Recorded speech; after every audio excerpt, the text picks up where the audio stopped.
continue dans Éphésiens. Pourquoi? Parce que ça faisait quand même un petit bout que j'avais préparé des notes là-dedans. Et parce que c'est vrai qu'on aurait pu seulement parler de Pâques. Il y a tellement de choses à dire. Il y en a beaucoup à dire sur l'événement de Pâques. Finalement, la mort, la résurrection et l'ascension de Christ. C'est central pour le christianisme. Mais il y a tellement de choses à dire que on peut prendre un certain angle de cet enseignement que Christ a réalisé à la Pâques. Et un que je trouvais vraiment intéressant, c'est celui de servir. Parce que Christ, souvenez-vous que Christ l'a très bien enseigné à ses apôtres lorsque, on se souvient de la séquence qu'on l'a vu dans l'Évangile de Jean, il a décidé de laver les pieds à Pierre. Puis là, Pierre est comme insulté en disant « Oh, tu t'abaisses à ce point-là, même les esclaves font pas ça. » Puis là, il dit « Si tu n'as pas peur à ça, tu n'auras pas peur à la vie éternelle ou le royaume des cieux, ça dépend des versions. » là. Puis ça revient pas mal au même. Puis là, Pierre, il dit « Ben là, écoute, lave-moi le corps au complet. » Tu sais, je veux dire, mais le Seigneur Jésus-Christ est en train de dire « Non, tu comprends pas que c'est pas l'action de laver les pieds. » Tu sais, parce que des fois, il y a tellement des gens de manière littérale qui vont lire un texte, qui vont passer à côté du but. Le meilleur exemple, c'était Pasteur Jeff Lorrain qui m'expliquait comment, des fois, il y a eu des problèmes avec certains chrétiens qui disaient « Écoute, David, on est d'accord que Dieu le déclare un homme selon le cœur de Dieu. » Oui. Parfait, on est d'accord là-dessus, c'est biblique. Et les gens disent « Parfait, donc d'amener quelqu'un à mourir ou de commettre l'adultère, c'est donc de Dieu. » Un raisonnement très simpliste qui peut sembler logique humainement, mais si tu prends le contexte biblique dans l'ensemble de la Genèse à l'Apocalypse, ça n'a aucun sens. C'est pas ça. C'était l'humilité que David dit « Mon Seigneur et mon Dieu, fais-moi grâce ». C'était cette attitude-là, inspirée par le Saint-Esprit, parce que ça aussi, on pourrait starter un débat là-dessus. Est-ce que David était régénéré, né de nouveau? Pas selon la Nouvelle Alliance, ça c'est certain parce qu'il était dans l'Ancien Testament, mais il semble avoir des éléments, des effets secondaires de l'Esprit Saint dans sa vie. Tu sais, de se tourner vers Dieu en disant « Tu vas être juste dans ton jugement », c'est vraiment mis en opposition avec Saül qui a dit « Wow, ton jugement est trop lourd ». Puis en plus, tu vois que Saül essaye de dire « Dieu, tu sais, j'ai vaincu tes ennemis, puis ensuite de ça, j'en ai profité. » Puis tu vois que les prophètes font « Attends, là, le problème, Saül, c'est que là, t'essayes de devenir roi sur Dieu. » Et ça marche pas de même. Tandis que David, malgré tous ses erreurs, ses manquements, puis dans sa vie morale, David est pire que Saül. De ce qu'on a dans les Écritures, il est pire que Saül. Fait que ça peut pas être dans le cheminement de l'œuvre morale que Dieu va dire « Hey, ça, c'est un homme selon mon cœur, il est tout croche. » Non, non, non. C'est l'humilité de cœur de dire que lui, il dépend de Dieu. Saül, il était quasiment trop riche. Tu sais, c'est symbolisé par sa grandeur. Il était réputé d'être un grand guerrier. Il avait une tête de plus que sur les autres, mais justement, heureux les pauvres en esprit, que le Seigneur va dire, parce qu'eux autres pensent pas pouvoir acheter Dieu. Ils vont juste espérer dans la grâce de Dieu. Ça, c'est pas pareil. Mais ça, c'est un autre enseignement. Fait que pour venir à ce qui est symbolisé dans la croix, Jésus-Christ, c'est ce qu'enseigne à Pierre en y lavant les pieds. Il faut que je te purifie de ta souillure. Et ça, c'est manifesté parfaitement à la croix. Il va porter son péché. Voilà pourquoi il va s'exclamer « Mon Dieu, pourquoi m'as-tu abandonné? » Il va y avoir séparation depuis toute éternité, en arrière comme devant. On ne nous a jamais rapporté qu'il y a eu séparation entre la deuxième personne de la Trinité et son Père. Là, c'est exécuté, puisqu'il fallait qu'il porte les péchés, et aucun péché ne peut subsister dans la présence de Dieu. Fait que c'est pour ça que Christ reçoit le péché sans être pécheur. C'est pour ça que, comme Paul l'enseigne en disant « le salaire du péché, c'est la mort », n'a pas pu retenir la personne de Jésus-Christ, puisqu'il n'a jamais été l'origine des fautes qu'il a portées à la croix. D'où la résurrection, et montrant que lui, de la mort, il peut créer la vie. Il est le Logos de Dieu. Et ça, il va le faire en nous servant d'une manière parfaite. Et c'est ce qu'on va voir aujourd'hui, que le croyant, et on est une pièce, une composante de l'Église d'épouse de Christ, est appelé aussi à servir. C'est ce qu'on va lire ce matin. Dans Éphésiens, si vous voulez bien tourner dans Éphésiens chapitre 2, on va lire du verset 8 à 10. Seulement cette section-là va être suffisante. Éphésiens chapitre 2, versets 8 à 10. « Car c'est par la grâce que vous êtes sauvés, par le moyen de la foi. Cela ne vient pas de vous, c'est un don de Dieu. Ce n'est pas le fruit d'œuvres que vous auriez accompli. Personne n'a donc de raison de se vanter.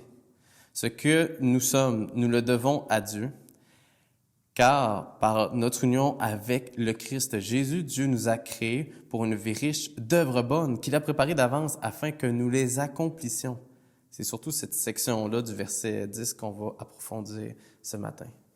Fait que Seigneur Dieu, j'aimerais ce matin pouvoir, par ton œuvre seulement, ton onction seulement, ton intervention seule, qu'on puisse vraiment goûter à la richesse de ce texte-là, qui est des fois trop mal compris, et encore une fois, qu'on puisse avoir le renouvellement d'intelligence que tu peux permettre, tu en es capable, pour qu'on puisse adorer l'œuvre à la croix de plus en plus. Parce qu'il y a tellement d'angles à découvrir cette crucifixion et cette résurrection surtout. C'est cette espérance, parce que comme l'apôtre Paul l'enseigne, si tu n'étais pas ressuscité, on aurait été extrêmement malheureux, tu aurais été juste un bon enseignant, comme plein d'autres, comme bien d'autres prophètes. Mais en ressuscitant, tu montres que tu es souverain sur la vie et que tu déjà inaugures une nouvelle création dans l'Église d'une manière invisible, en ressuscitant des morts à la vie de manière spirituelle, qu'on est réconcilié avec Jésus-Christ. Ça, c'est une œuvre de la vie éternelle, qu'on goûte déjà ici maintenant et qui va être parfaitement manifestée à la résurrection, la glorification des fidèles. Et les fidèles, c'est parce que toi, tu nous as attirés à toi. Je te prie au nom de ton Fils qu'on puisse encore une fois goûter cette grâce ce matin, en découvrant le message que tu as pour nous. Amen. Donc, ici, phénomène très intéressant qu'on vient de lire parce que souvent, peut-être qu'on peut mal le comprendre, mais des fois, on est tellement focalisé à cause d'un héritage catholique romain, vous l'avez sûrement déjà entendu parler par rapport à nos enseignements, par rapport à la réforme de Luther, on a tellement été des fois en réaction dans le mouvement protestant évangélique en disant c'est par la foi seule qu'on est sauvé, c'est par la foi seule qu'on est sauvé, on ne peut pas acheter Dieu, il n'y a aucune œuvre qui nous amène au salut, il n'y a pas une montagne qui nous amène à visiter le Tibet, puis en cueillant une fleur finalement, puis qu'en la fumant, là, on devient spirituel. Là. Il n'y a pas de processus de même, là, mais mettez-en, c'est ça. Mais quand on voit tout le phénomène des indulgences, quand on voit toute la culture, des fois, catholique, ce qu'elle a pu, des fois, sous-entendre, des fois, ça amène cette mauvaise compréhension-là que la foi seule, que là, pour nous, à la Bible parle, on a pris position à dire que c'est le salut s'obtient par le moyen de la foi, c'est l'outil que Dieu utilise. Et on l'avait déjà mentionné à d'autres enseignements. En passant, la foi, là, parce qu'il y en a dit, non, c'est la foi de l'être humain qui va initier que Dieu le sauve. Non, la foi, c'est un don de Dieu. Peu importe votre école de pensée, une chose est sûre, c'est que quand on prend la définition de la foi, le fait d'avoir une espérance, une confiance dans quelque chose, il ne pouvait pas avoir un des moyens, en tout cas, de ce que Dieu nous révèle, il ne pouvait pas avoir un moyen plus humiliant que celui-là. Ça, c'est certain. Parce que quand tu dis avoir foi en quelque chose, ça veut dire c'est externe à moi. C'est ça que ça veut dire. Autrement dit, c'est certainement pas par mes capacités. Parce qu'il y a des gens qui vont dire « Oui, mais il me semble que l'Église fait bien des belles affaires, puis on est tannant, la Bible parle de rappeler sans arrêt, mais nos belles affaires, on peut les corrompre. On peut devenir vraiment des pourris à taper sur la tête des autres, à taper sur le clou sans arrêt de nos réussites. Puis on se dit « Tabarouette, on est passé à côté du message de l'Évangile que Luther montre très bien par une image en disant « Dieu, là, ce qui est beau, c'est qu'il prend un bâton tordu comme nous autres pour faire un bâtiment parfait comme l'Église. Elle est déclarée parfaite, l'Église. » Mais tu dis, non, c'est une gang de bâtons tordus. C'est justement la merveilleuse grâce infinie qu'on a chantée tantôt qui est manifestée dans l'Église. Que Dieu nous a aimés, tu peux pas avoir une meilleure illustration de la grâce que ça. Fait que quand l'Église, sans arrêt, essaie de rentrer les gens dans des programmes en disant, là, vous allez devoir faire des œuvres, vous êtes des chrétiens, en tombant finalement dans le fardeau des œuvres, sans arrêt, de la discipline chrétienne sans arrêt, en disant, ben oui, tu sais, il faut que tu montres que Dieu t'aime, sinon Dieu, là, il va être moins content. C'était intéressant dans le cours de M. Dominique Angers sur la théologie biblique, la théologie du Nouveau Testament qui montrait, il disait, lui, que dans sa marche chrétienne, un moment donné, Dieu le saisit parce que lui, il était convaincu, on le dira jamais ouvertement. C'est toujours dans l'inconscient, mais il y avait vraiment une impression, lui, que dans la vie chrétienne, s'il avait passé une bonne journée pieuse, avoir lu la Bible, avoir été à l'église, il sentait dans ces journées-là, c'était le bon temps pour prier. Puis dans les journées où il avait gaffé, il disait, il me semble que Dieu doit faire, bon, ouais, tu peux me faire une demande, là, mais là-dessus, j'ai plus de jeu pour te dire oui ou non. Tandis que quand j'ai passé une belle journée, Dieu, c'est, hey, écoute, faut que je l'encourage, Tipit, et c'est tellement beau ce qu'il fait. Fait que, tu sais, il réalisait que tout est par grâce parce que même dans les bonnes journées que j'ai faites, je peux tomber dans le pharisien légaliste qui pensent mériter une grâce de Dieu, ce qui est contradictoire bibliquement. Mais on est bien bon pour faire des affaires contradictoires. Fait que pour revenir à dire qu'on est tombé des fois dans l'extrême de dire que c'est la foi sans les œuvres, c'est tout à fait vrai, mais la foi véritable va toujours produire des fruits, va toujours se manifester.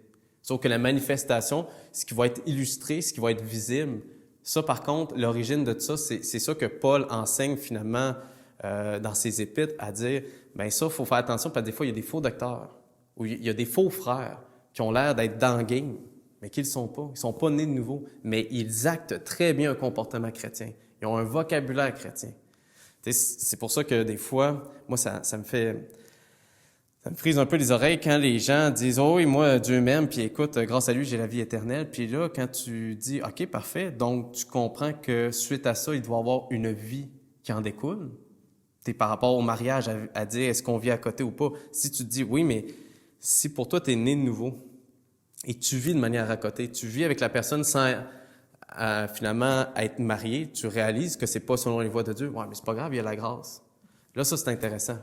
Parce que encore une fois, il faut prier Dieu que par son Saint-Esprit qui nous habite, avoir un discernement. Paul a des fois écrit des lettres à des églises en mettant l'accent sur telle faute. Et nous, ce qu'on doit développer, c'est le discernement, la sagesse de des fois dire, nous aussi, on doit avoir un discours, qu'on doit s'adresser à des gens de manière différente.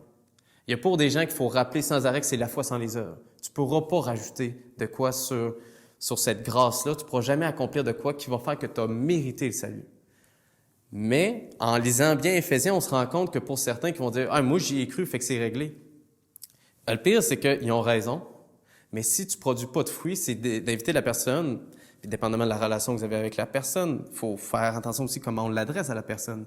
Mais de dire « Attends, il n'y a pas de manifestation physique de ça. » Tu es encore dans de l'immoralité, tu es encore, excusez l'expression, mais dans une vie tout croche. Il y a quelque chose qu'il n'a pas compris. Ou soit que tu es dans un phénomène d'un chrétien immature comme aux Corinthiens, puis Paul les appelle frères. Mais quand tu lis un peu leur comportement, leur raisonnement, tu te dis « Tabarouette, ils ont dérapé pas pire. » Très influencé par la pensée grecque. Ou tu as affaire à quelqu'un que finalement est peut-être jamais né de nouveau. Fait que là, c'est comme, ben voyons donc, si tu le salues par les œuvres, jamais de la vie. Mais la foi authentique produit des œuvres. La foi authentique se voit visible. Quelqu'un né de nouveau qui dit « Je peux pas servir l'autre, moi j'ai une carrière chrétienne à faire. » Soit qu'il y a quelque chose qui a vraiment mal compris. Et c'est tellement beau, je viens de sortir ça, mais c'est tellement beau dans l'Apocalypse, la lettre de la Révélation, quand Jean est en train de dire « Attention, Éphèse, tu as perdu ton premier amour. » On tombe tout le temps dans le panneau de dire « Ah, on a perdu le romantique. » Tu sais, l'effet bonbon, le sucré du début, d'être un peu en une euphorie, en amour avec Jésus. Le premier amour, c'est comment est-ce que le Seigneur t'a rencontré? Un pécheur qui a besoin de la grâce de Dieu, qui a besoin que Dieu le sauve? Bien, c'est pareil. Tu as oublié que c'est ça le message que tu as à lancer aux autres. Éphèse, qui avait une richesse d'être dans une école biblique très forte à l'époque, était tombé dans une forme de ghettoisation, je pense que le mot existe, de se renfermer entre eux autres pour dire « Parfait, on va faire que des cours bibliques, puis on n'aura plus conscience des gens du dehors. » Ce qui n'est pas logique bibliquement, parce que tu sauves des gens. Tu sais, selon Romains 7, on est pogné avec la même chair que les gens du dehors. Nous, on a vécu la nouvelle naissance, la résurrection spirituelle, mais on est aussi mal à manger que les gens du dehors. On a eu autant besoin que les gens du dehors du message de l'Évangile. Et ça va se manifester par des œuvres. Comme on l'avait déjà parlé, il faut se laisser du temps. Et c'est tout ça, la beauté de la chose. La parole de Dieu est claire. C'est pas tout le monde qui va avoir la même portion. Il y a des gens que, comme t'expliques, Pierre, il y a des gens qu'on dirait que du jour au lendemain, eux autres, il faut qu'ils suivent des cours bibliques, il faut qu'ils aillent à l'église, puis ils sont très intenses dans le début. Puis il y a des gens qui c'est progressif. Chacun a son parcours intimement devant Dieu. Et ça, c'est le problème de se faire de la vie chrétienne une espèce de temple, de standardiser la vie chrétienne, à dire tout le monde doit ressembler à ce que moi j'ai vécu. Tu sais, s'il y a des gens que, je sais pas moi, ils ont connu une délivrance de la part de Dieu à dire qu'il faut que tu fréquentes, pas faux, dans le sens que ça va te sauver, mais pour discipliner ta chair et pour rentrer dans les œuvres que tu as préparées d'avance, Dieu t'invite à l'église locale. Il y a des gens que ça va prendre 20 ans, il y a des gens que ça va prendre une semaine. Mais peu importe, c'est l'œuvre de Dieu. Fait qu'il faut faire attention justement à dire, attends, mais c'est pas tout le monde qui a le même cheminement et le même parcours. Fait que nous, on est invités en tant que croyants à inviter des gens à exercer des bonnes œuvres. C'est pas ça le problème, tu sais, de dire, vous avez une nouvelle manière de vivre, il faut vous remettre en question sur une nouvelle marche à suivre, mais même si ça vous sauvera pas. C'est parce que vous êtes sauvé qu'il va y avoir une nouvelle manière de vie. Et cette progression-là, c'était Monsieur Raymond Perron de la faculté qui l'expliquait, c'est pas vrai que c'est linéaire. Tu sais que des gens disent, tu vu que depuis que t'es chrétien, là, tu t'améliores, tu pêches de moins en moins. Il y a des bonnes, mauvaises journées, il y a des saisons, il y a des fois des contextes favorables, des contextes défavorables. Je peux pas pantoute standardiser ça parce que moi, ma rencontre avec le Seigneur Jésus-Christ au quotidien est différente de la tienne, elle est différente de chacun parmi nous. Fait qu'il faut faire attention de vouloir standardiser ça. Fait que c'est pour ça que tout au long de l'enseignement d'aujourd'hui, ça va peut-être paraître bizarre, mais on va toujours être dans un balancier à s'exhorter, à obéir aux commandements, aux lois de Dieu. Et en même temps, on va s'amuser sans arrêt à dénoncer le risque de se confier, de se valoriser dans les œuvres que Dieu a préparées d'avance. Parce que des fois, deux gros problèmes. Soit qu'on va idéaliser les bonnes œuvres que Dieu a préparées d'avance pour qu'on les accomplisse, on va les dire sans les faire en disant « Ah, ça, c'est sûr, c'est l'œuvre de Dieu. » Ça me fait friser les oreilles. C'est une expression qui se dit encore, ça, friser les oreilles? Ou je me fais... En tout cas, ça me ferait défriser les cheveux si j'étais frisé, là, mettons. Hein.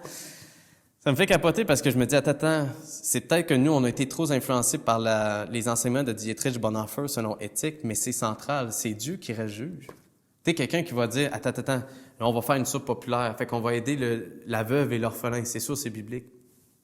Oui, c'est une œuvre préparée d'avance, visiblement. Mais maintenant, est-ce que Dieu nous appelle chacun, tous, à exercer cet appel-là? Ça, c'est différent. Fait que c'est pour ça qu'avant de continuer, on va lire la confession de foi sur le chapitre sur les bonnes œuvres, chapitre 16, juste le premier point. Les œuvres bonnes sont uniquement celles que Dieu a commandées dans sa sainte parole. Ça, on va y revenir. Très important. Et non pas celles qui, sans cette garantie, sont imaginées par les hommes, soit par un zèle aveugle, soit sous quelque prétexte de bonnes intentions. Voulez-vous que je le relise? Les œuvres bonnes sont uniquement celles que Dieu a commandées dans sa sainte parole, et non pas celles qui, sans cette garantie, sont imaginées par les hommes, soit par un zèle aveugle, soit sous quelque prétexte de bonne intention. Puis, parce qu'il est accessible sur Internet en PDF, la confession de foi, vous irez voir les références, Matthieu 15, 9, Ésaïe 29, 13, Hébreux 13, 21. C'est très important de se le rappeler. La première séquence où est-ce qu'il le dit en disant que les bonnes œuvres sont uniquement celles que Dieu a commandées dans sa sainte parole. Très important, surtout dans notre siècle, très objectif, qu'on est dans un flou très artistique. Qu'est-ce qui est bien, qu'est-ce qui est mal, on ne sait pas trop.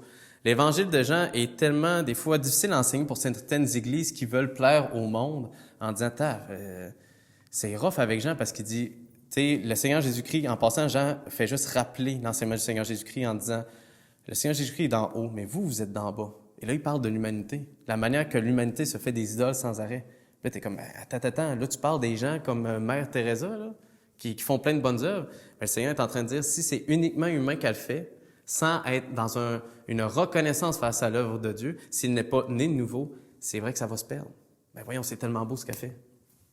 On ne sait pas le cœur de la dame. C'est pour ça que, visiblement, c'est vrai que ça correspond à une œuvre de dire « elle répond aux besoins de la veuve et de l'orphelin ». C'est super. Mais on ne pourra même pas dire « attends, vas-tu goûter un héritage et une récompense par rapport à ça? » On ne sait pas. La parole de Dieu semble dire que c'est les œuvres des saints vont les accompagner dans l'éternité. Fait que ça, puis ça, il faut que ce soit bien compris, puis je vais essayer de bien le nuancer ce matin, puis je n'aime pas pour poser des questions. Il y a certains versets bibliques qui semblent montrer qu'il y a une grâce sur une grâce, qu'il semble y avoir héritage et récompense pour les fois qu'on aura persévéré à faire des œuvres préparées d'avance que Dieu nous invitait à accomplir. Premier piège à ne jamais tomber, mais je tombe dedans à chaque jour. Même des bonnes œuvres que Dieu nous invite à exercer en participant à sa grâce s'exercent en dépendant de Dieu. Jamais sans la grâce de Dieu. Dieu va justifier l'œuvre, Dieu va nous rendre capables et Dieu va nous diriger, tout le temps dépendant de lui.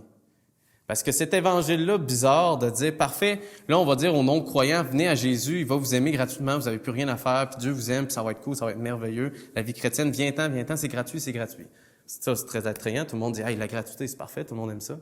Et là, une fois que ça fait 2-3 mois que tu viens à l'église, là, des fois, des gens vont aller te rencontrer en disant « Hey, je t'ai pas vu dimanche passé, il faut que tu te mettes en règle, il faut que tu sois présent tout le temps, sinon tu sers-tu un idole? Hey, la dîme, t'en es où? Les versets bibliques, hey, t'es mieux de pas manquer un... » Et là, il y a une pression qui se fait au nom de la sanctification, puis les gens disent « Attends, la grâce, vous m'avez dit que c'est gratuit. C'était gratuit au début, puis ça l'est plus à la fin. C'est quoi? C'est une arnaque? » Oui, mais non. Tu sais, les gens sont « Non, non, non, tout est par grâce, mais... » Tu sais, on dirait qu'ils se dépêchent vite à dire le « mais ». On se l'était fait dire, moi, puis les Américains en disant « Oui, mais il faut quand même se discipliner en tant que croyant, parce que sinon, c'est la grâce à bon marché. » C'est ça la beauté de la chose, c'est compliqué. C'est tout le temps entre la grâce bon marché qu'on peut tomber dans un excès de ça, et en même temps, pourri comme on est, on va se rassurer en disant « Hey, j'ai exercé mon don. » Puis pourtant, la parole de Dieu nous dit « Ouais, mais vous êtes des serviteurs inutiles de toute façon.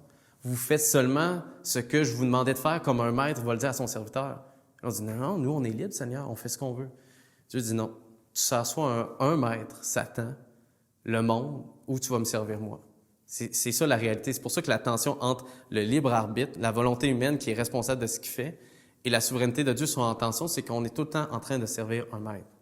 Le problème, c'est que si Dieu ne fait pas une régénération, une intervention, l'homme est voué, comme on l'a vu dans le début de l'Épître aux Éphésiens, l'homme est voué à l'esclavage.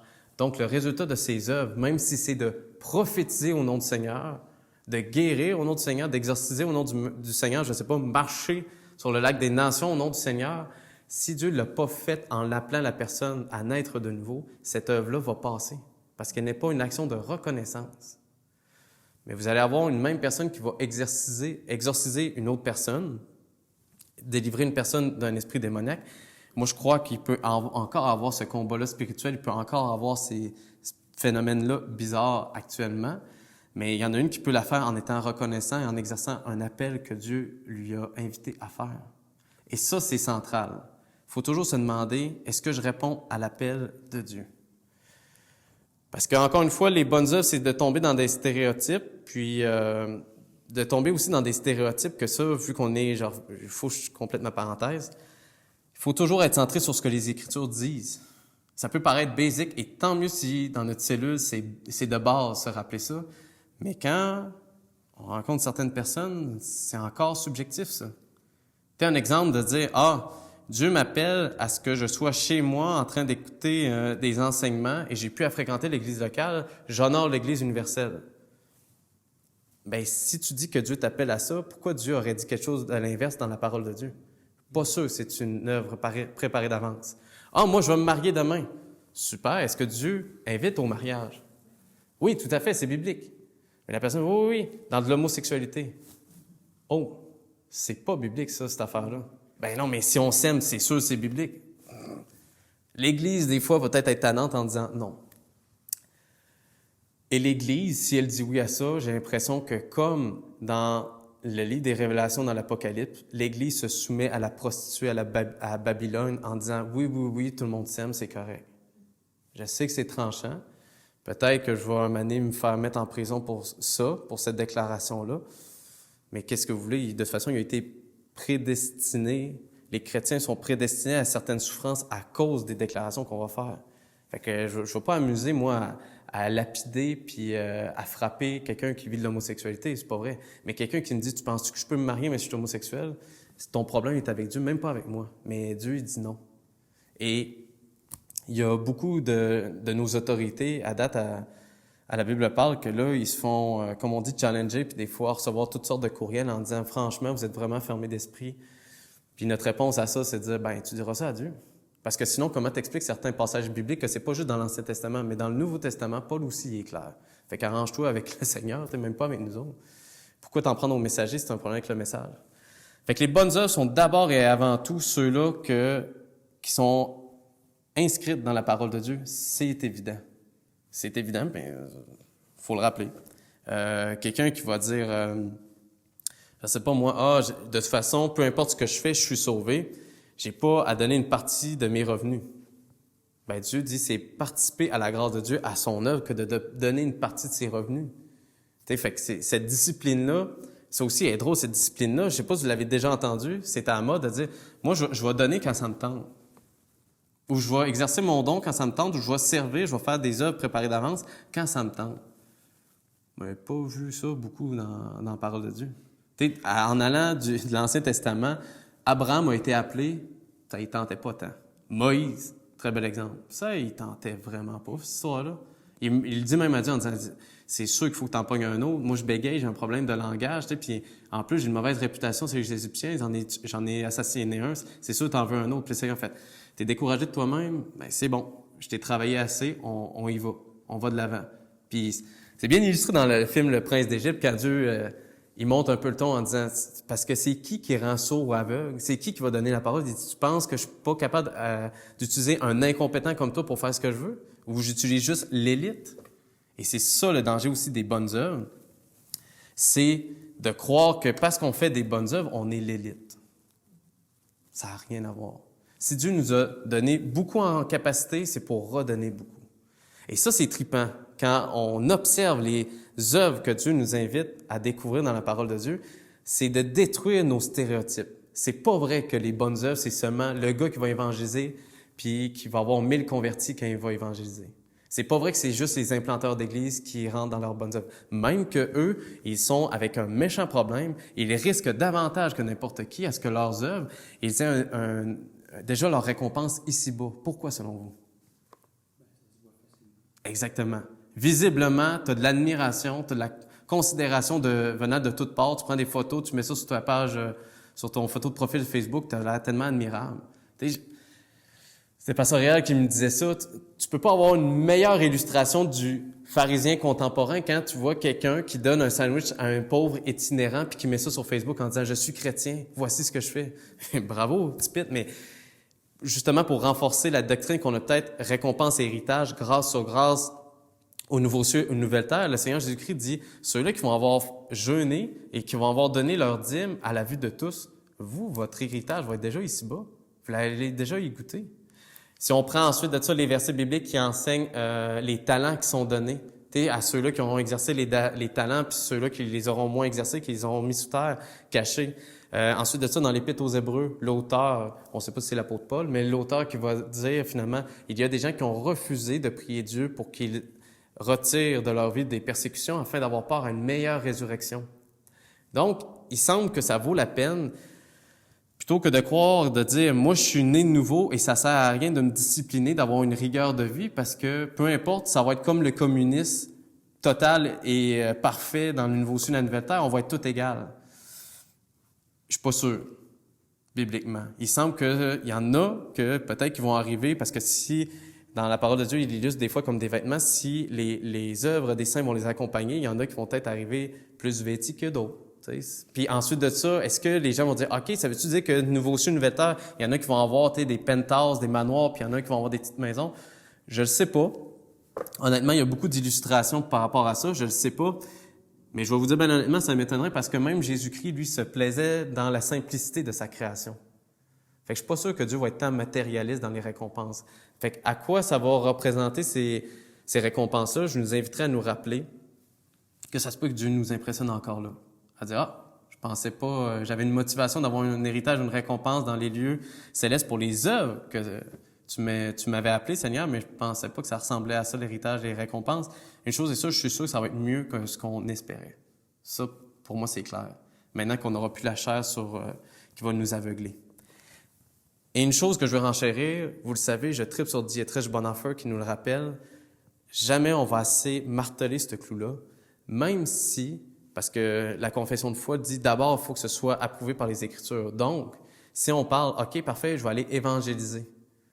Peu importe le pamphlet, vous invitez quelqu'un que vous expliquez qu'est-ce que vous faites le dimanche, peu importe le moyen, l'approche, supposons l'évangélisation, eh bien même l'évangélisation, ce qu'il faut reconnaître dans toute humilité, parce qu'on est créature et non créateur, ça va être Dieu qui va déterminer les œuvres qu'il a préparées d'avance. Dietrich Bonhoeffer l'explique tellement, c'est typique du pharisien, il ne dit pas de même, mais il dit c'est typique du pharisien d'arriver avec sa liste en disant, ces œuvres-là, j'ai assez travaillé fort, puis ils étaient tellement belles, Seigneur. Je veux dire, j'ai prié, puis j'ai tellement travaillé pour rester humble. J'espère que tu vas me donner une récompense pour ceux-là. Dieu se domestique pas. Dieu se dompte pas. Tout le long des Écritures. Fait qu'il faut avouer que si les œuvres qu'il a préparées d'avance, ceux que Dieu recommande selon sa parole, ses Écritures, même à ça, rendu là, je peux pas me préparer en disant c'est sûr que celle-là, Dieu va me devoir un héritage, une récompense. Absolument pas. Dieu me doit rien. Et Dieu va décider. Parce qu'un autre défi, même si Dieu nous invite, exemple, Dieu va nous inviter à exhorter, à soutenir le frère qui pleure, à offrir de l'écoute, à être sincère et authentique, des fois dans du quotidien, dans l'ordinaire de nos vies, ça peut être une œuvre préparée d'avance. Fait qu'il faut sortir du stéréotype que c'est juste quand c'est grandiose et spectaculaire. C'est souvent dans les petites choses, dans le secret. Mais suite à ça, c'est important de comprendre que c'est plus ça que Dieu nous invite à faire que de dire « Parfait, s'il y a quelqu'un que tu n'aimes pas, tu vas le tuer. » Ah, parfait, merci Seigneur, la colère va sortir. Non, selon les Écritures, ça ne fonctionne pas de même. Mais malgré ça, il faut avoir un renouvellement d'intelligence parce qu'il y a des fois qu'il faut... Et ça prend une œuvre du Saint-Esprit. Il faut se rendre disponible à l'intervention du Saint-Esprit pour dire quand est-ce que je fais une bonne œuvre? Quand est-ce que Dieu m'appelle à servir à tel endroit plutôt qu'à un autre? C'est ça qui est trippant aussi de la vie chrétienne. Puis il faut avouer que des fois, on peut se tromper. Exemple, quelqu'un qui va dire « Hey, là, c'est sûr que Dieu m'appelle, je vais suivre des cours à la faculté de théologie, je me mets à part pour ça, puis je m'en vais à Montréal juste pour suivre ça. » Ça se peut que ce soit l'appel pour certains, c'est correct. Puis si Dieu vous appelle à ça, résistez pas à ça. C'est une œuvre préparée d'avance, c'est là que Dieu vous attend, super. Mais quelqu'un qui fait ça, puis qui est marié, puis qui abandonne sa famille, pas sûr. Pas sûr que cette personne-là, si finalement elle s'en va en appartement à Montréal, puis que de temps en temps elle dit allô à sa famille, je suis pas sûr. Peut-être. Peut-être qu'il y en a qui peuvent le vivre, mais moi, pourquoi j'en parle, c'est que moi, je suis pas sûr dans ma situation que je serais invité à déménager à Montréal puis à abandonner le petit puis Elisa Marie. Pour moi, ça serait illogique parce que bibliquement, la famille est bibliquement, surtout quand on voit dans les actes, semble être le premier champ missionnaire, d'abord et avant tout. Peu importe le résultat qu'il va avoir dans nos familles. Fait que des fois, de dire « Attends, je suis appelé à tellement une grande œuvre », bien, ça se peut que cette grande œuvre-là, ce soit toi, dans ton stéréotype. C'est pour ça qu'il dit dans la confession de foi que c'est non pas celles qui, sans cette garantie, sont imaginées par les hommes, soit par un zèle aveugle, soit sous quelque prétexte de bonnes intentions. C'est tellement bien dit. En disant, hey, c'est une bonne intention, c'est tellement spirituel ce que je m'en vais faire, tu sais.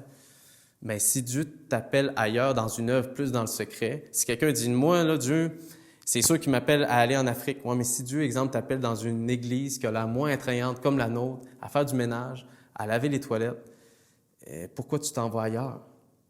Puis ça, on jase. C'est pour ça que j'ai l'impression, je ne sais pas, parce qu'il y a des gens qui se disent pourquoi il y a une cellule, la Bible parle, vous n'êtes pas une église stéréotypée avec un nombre entre 50 et 100, pourquoi vous continuez? Ça se peut, on jase un matin, là, on est à Pâques, là, fait que là, je divague un peu. Pourquoi ça serait pas l'appel que Dieu met sur nos vies d'être des fois que Dieu nous utilise, puis là, je vais essayer de bien l'exprimer. Pourquoi ça serait pas la vocation que Dieu nous appelle à dire, vous allez inviter les gens, peut-être des fois à dire, on va faire de l'instruction biblique, et si le peuple de Dieu dit non, pourquoi ça serait pas notre utilité, notre couleur, notre saveur?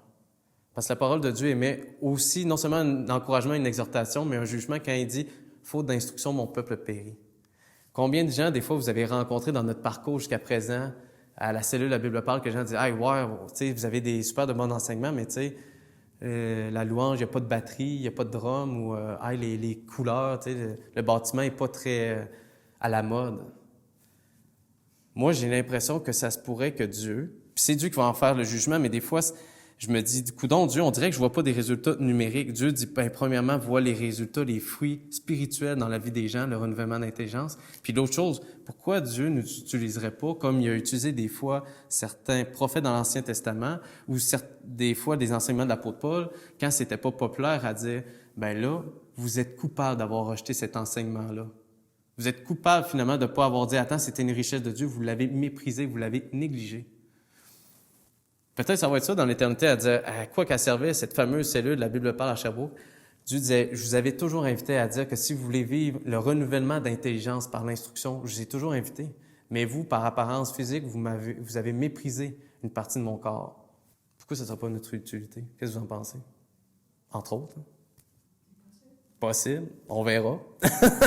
On verra de l'autre côté, mais c'est juste que des fois, je voyais comment est-ce que des fois, même dans les actes, c'était des petits groupes maison et qu'il y avait des fois des tendances où est-ce qu'ils étaient méprisés même de d'autres chrétiens. Ces rassemblements-là, ces groupes-là. Puis Paul semble encourager, exhorter ces gens-là en disant « Vous êtes centrés sur la doctrine, persévérez. » Et les gens qui vous auront méprisé parce que... Puis le plus bel exemple, c'est dans l'Apocalypse. La fameuse lettre qui est écrite à différentes églises, mais quand il parle à une église qui semble très pauvre, il dit « T'as pas idée, toi, de ta richesse. Pourquoi ta richesse? Tu dépends de Dieu. » Fait que je nous le rappelle parce que c'est peut-être une œuvre que Dieu a préparée d'avance, qu'on se rassemble ici, maintenant, même si c'est pas à mode. C'est juste ça que je veux vous rappeler. Et peu importe l'utilité que Dieu va en faire. Parce que des fois, on se dit, l'utilité que Dieu en fait, c'est seulement pour manifester son amour. Mais Dieu est aussi saint. Et Dieu nous rend responsables et coupables quand on néglige des fois ses richesses, qui ne sont pas des richesses à nos yeux. Fait que c'était juste un encouragement. Mais c'est la tension qu'on a tous les jours parce que me semble qu'on cherche tout ça. Fait qu'il faut prier pour que Dieu nous en préserve. Mais maintenant, est-ce que Dieu va me donner les bonnes intentions? Honnêtement, j'ai comme essayé de me discipliner dans cette direction-là, de dire il faut que j'aille les bonnes intentions, puis Dieu dit attends, si j'interviens pas, tu seras pas capable. Tu es un idole de toi-même, tu es un idole de ce que tu fais. Fait que tu es un idolâtre dans le sens. Fait que c'est tout à fait vrai et ça se peut que ce soit même des œuvres qu'on pensait pas avoir fait dans la simplicité de nos vies.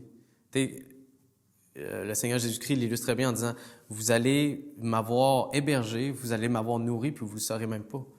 Autrement dit, Dietrich Bonhoeffer explique que ces œuvres que Dieu a préparées d'avance sont justement des œuvres où est-ce que Dieu les aura fait dans une simplicité qu'on aura appliqué la parole de Dieu sans s'en faire un programme religieux en disant checklist.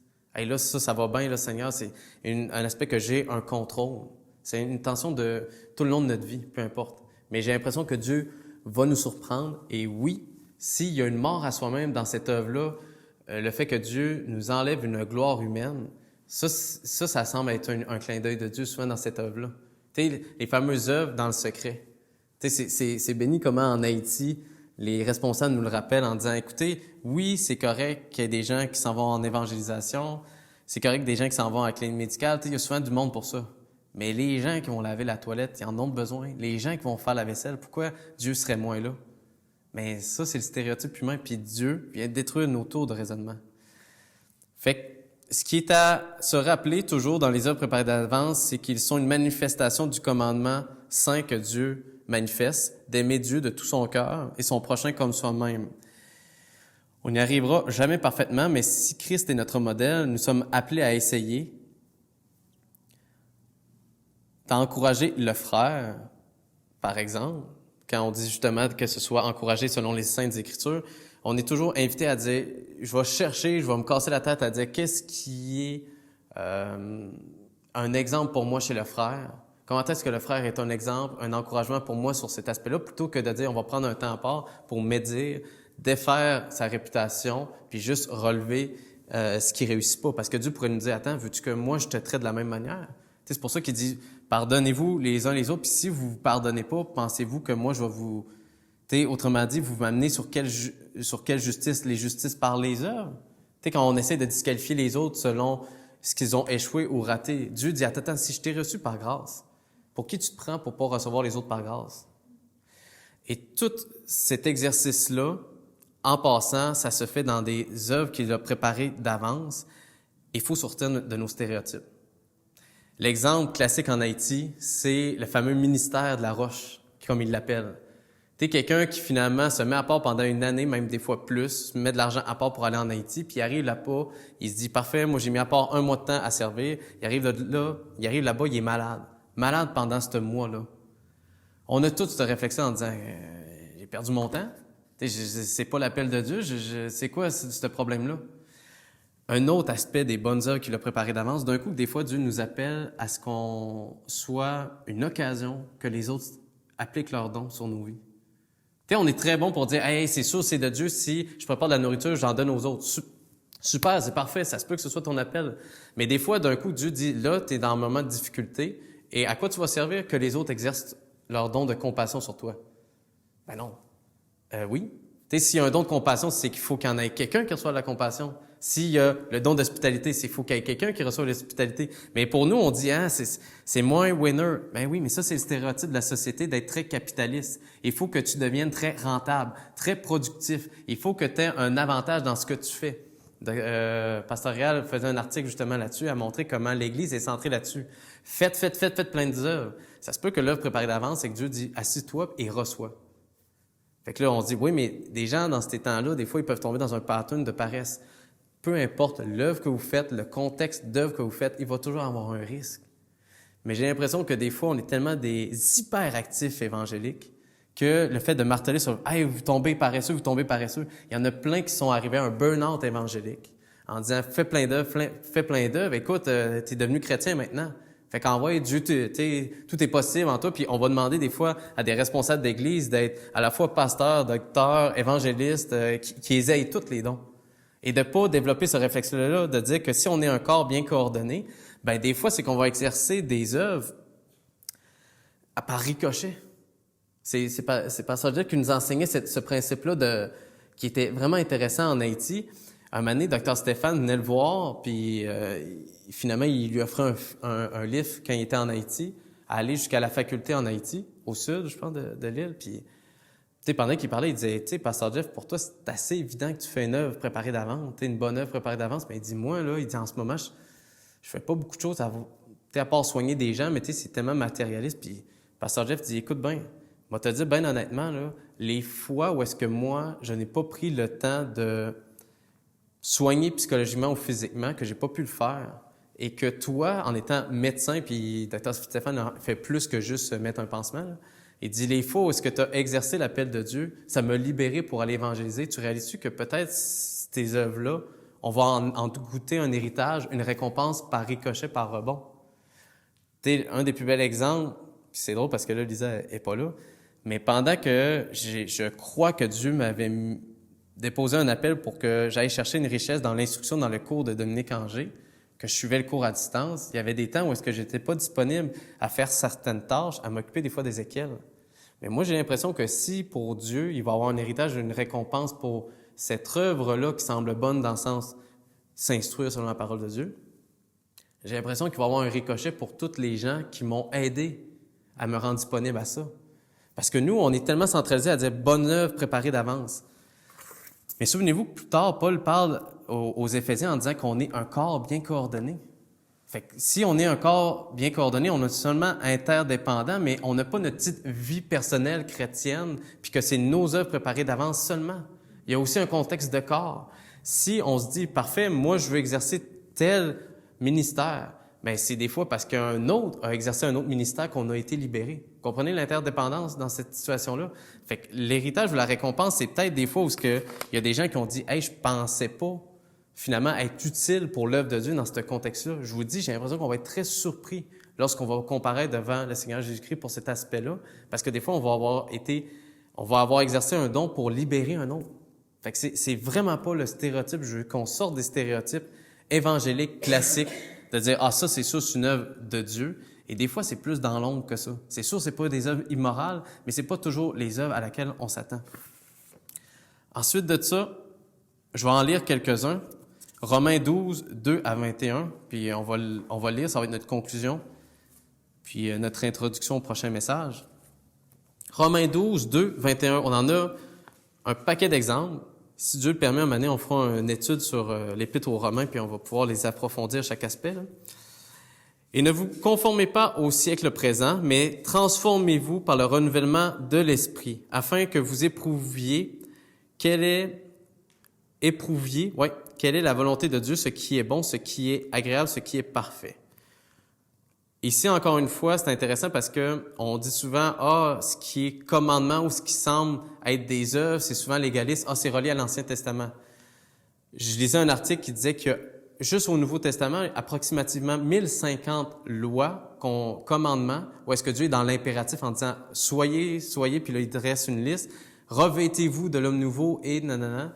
Et ensuite de ça, ces 1050-là, on peut les regrouper en 59 catégories. Mais encore une fois, ce qui est béni dans les œuvres préparées d'avance, ce que Luther disait, c'est que quand Dieu nous invite à exercer ces œuvres-là, c'est que Dieu nous dit « exerce-toi à te rappeler ce que tu es en Jésus-Christ ».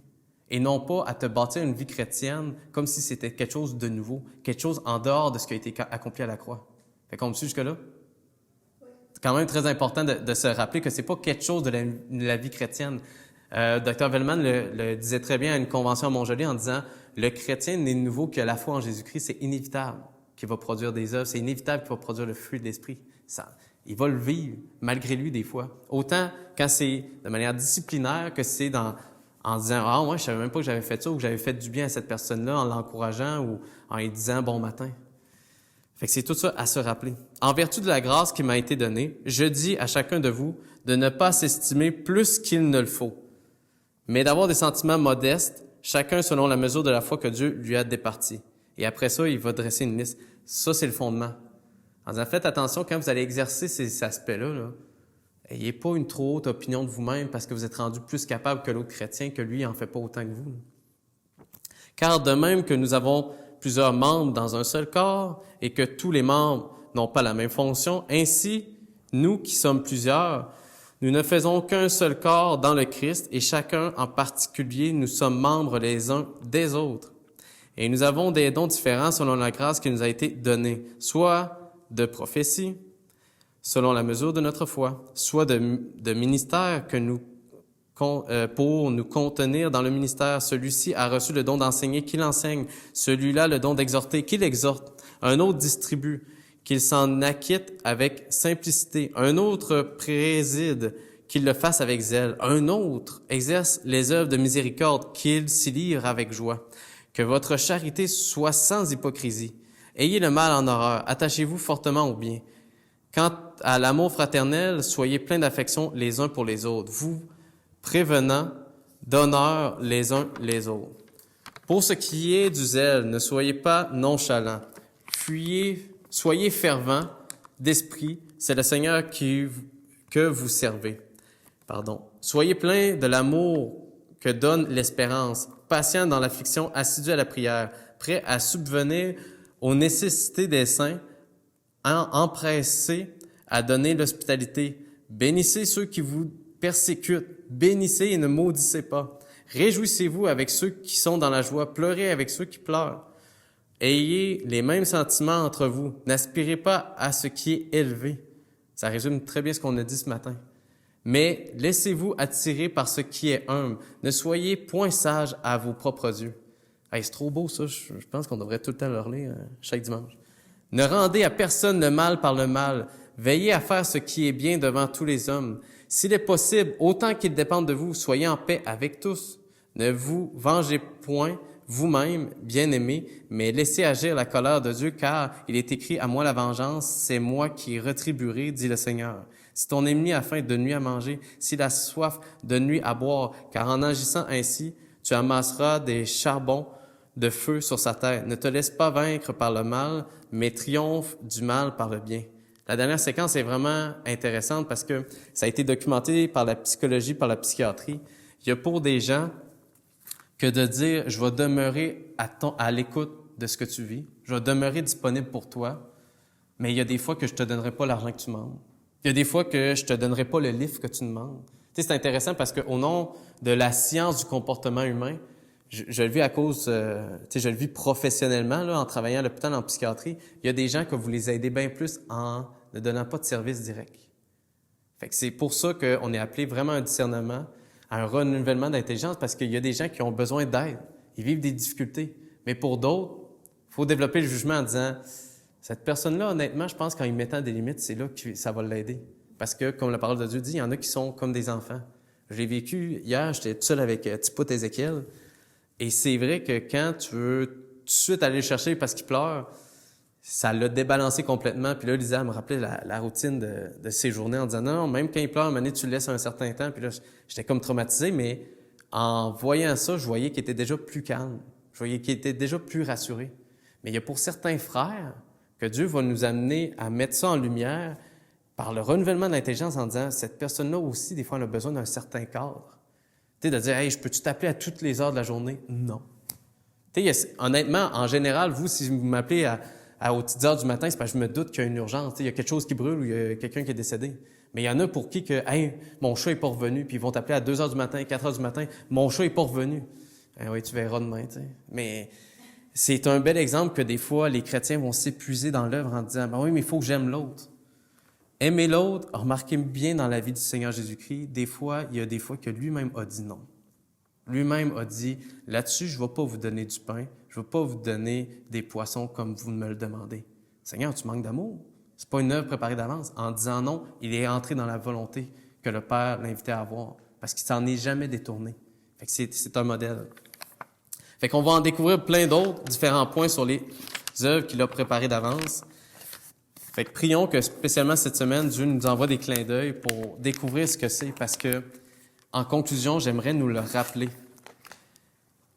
C'est d'une suite logique que quelqu'un qui, exemple, va dire, je sais pas moi, quelqu'un qui va dire, pour moi, de marcher à chaque jour, ça fait du bien physiquement, psychologiquement, j'en ai besoin.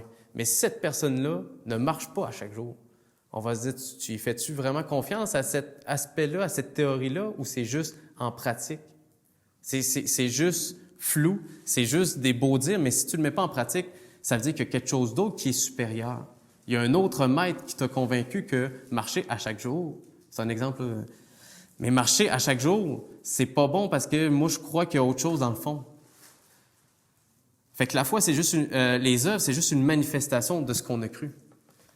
Fait que autant des fois, on peut avoir affaire à quelqu'un qui est pas régénéré, pas né de nouveau, mais il y a eu des fois où est-ce que je me souviens que j'ai fermé les portes que Dieu ouvrait dans ma vie, que ce soit dans l'évangélisation ou dans d'autres domaines. Parce que le chrétien, je vous rassure tout de suite, il vit une tension, Romains 7, qu'il fait des choses qu'il ne veut pas. Et des fois, c'est l'inverse. Il voudrait faire des choses, mais il ne le fait pas. Parce que des fois, il y a un combat spirituel à chaque jour qu'on vit comme si on était des citoyens canadiens, ambassadeurs, qu'on est dans un autre pays, mais on oublie qu'on est des ambassadeurs. On oublie qu'on n'est pas de ce monde.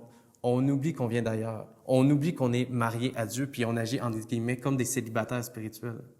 C'est pour ça on est invité à s'exhorter, à s'édifier, à découvrir ces œuvres-là, parce que, encore une fois, c'est de se rassurer dans ce que Dieu a préparé d'avance. Ça nous préserve du mal, ça nous permet de connaître Christ. La vie éternelle, c'est qu'il te connaisse. Servir l'autre, c'est découvrir Christ dans l'autre. Fait que on est juste avantagé à le faire. Mais Satan est très bon pour nous dire, fais-toi une carrière, même une carrière chrétienne. Il est un ange de lumière.